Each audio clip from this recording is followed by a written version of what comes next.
CPM party జాతీయ ప్రధాన కార్యదర్శి, మాజీ పార్లమెంటు సభ్యులు, రెండుసార్లు రాజ్యసభకు ఎన్నికై సుదీర్ఘ ప్రజా పోరాటం దేశవ్యాప్తంగా ప్రజాస్వామ్యం కోసం,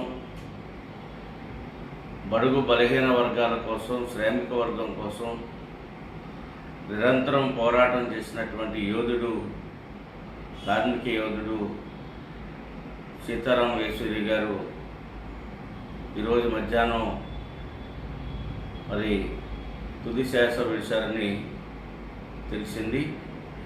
చాలా బాధాకరం. ఎందుకంటే ప్రజా పోరాటంలో వారి యొక్క మరి ఆంధ్రప్రదేశ్ సంబంధించి కాకినాడ వాసి అయినటువంటి సీతారాం యేచూరి గారు, వారి మేనమామ గారు మోహన్ దాస్ కందా గారు మరి ఉమ్మడి రాష్ట్ర చీఫ్ సెక్రటరీగా కూడా పనిచేశారు.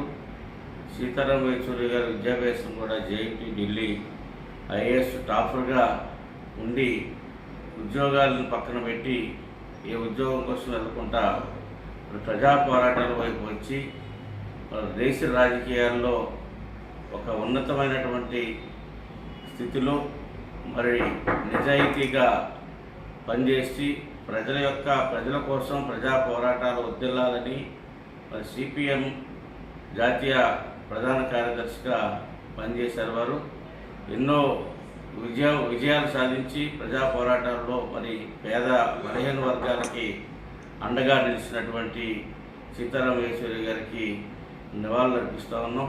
వారి కుటుంబానికి ప్రగాఢ సానుభూతిని ప్రకటిస్తూ ఉన్నాం. వారి